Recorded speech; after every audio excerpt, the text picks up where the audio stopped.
एक गुरु और शिष्य जंगल से होते हुए अपने गांव जा रहे होते हैं। अंधेरा काफी हो चुका था। शिष्य ने अपने गुरु से कहा कि गुरुजी, काफी रात हो चुकी है। अगर आप कहें तो आज की रात यहीं आसपास के किसी गांव में गुजार लें। गुरुजी ने अपना सर हिलाया और वे आसपास के गांव में एक छोटे से घर के पास जाकर रुके। हम जैसे ही वहां गए तो गुरुजी के शिष्य ने दरवाजा ठकठकाया। उस घर से एक गरीब आदमी बाहर आया तो गुरुजी ने बोला, हम अपने गांव जा रहे थे, लेकिन काफी रात होने की वजह से हमने इसी गांव में रुकने को सोचा। क्या हम आज रात आपके यहाँ रुक सकते हैं? गरीब आदमी बोला, हाँ क्यों नहीं, आप दोनों अंदर आ जाइए। जैसे ही गुरुजी अंदर गए, उन्होंने देखा कि उस आदमी के घर में बहुत ज्यादा गरीबी थी। गुरुजी ने उससे पूछा कि आप काम क्या करते हो? वह गरीब आदमी बोला कि मेरे पास बहुत सारी जमीन है।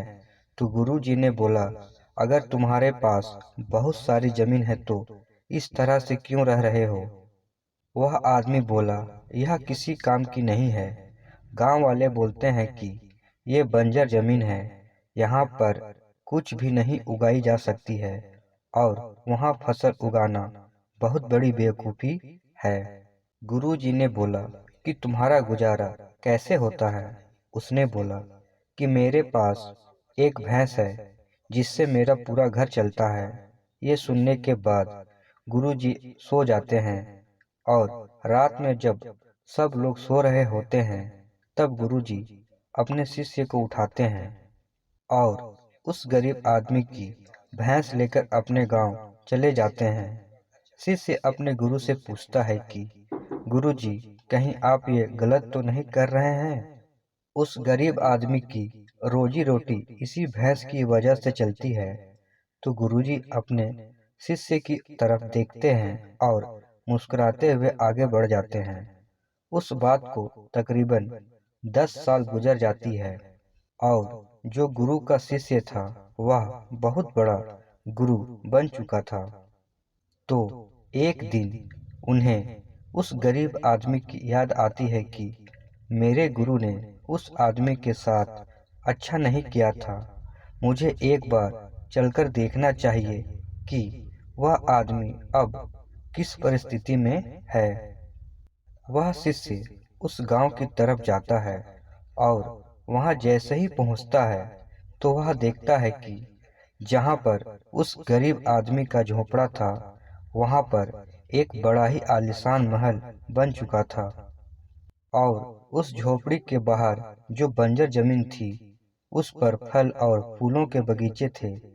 तभी उधर से उस घर का मालिक आता है। शिष्य उसे पहचान लेता है और उस आदमी को बोलता है, तुमने मुझे पहचाना? मैं अपने गुरुजी के साथ आया था। हमने एक रात के लिए आपके यहाँ रुके भी थे। वह आदमी उसे पहचान लेता है और बोलता है कि उस रात में आप कहाँ चले गए थे और उस रात के बाद ही मेरी भैंस कहीं चली गई थी। मेरे पास कोई रास्ता नहीं था तो मैंने अपने जमीन पर मेहनत की और फसल निकल आई और आज मैं इस गांव का सबसे बड़ा, सबसे अमीर आदमी बन चुका हूँ।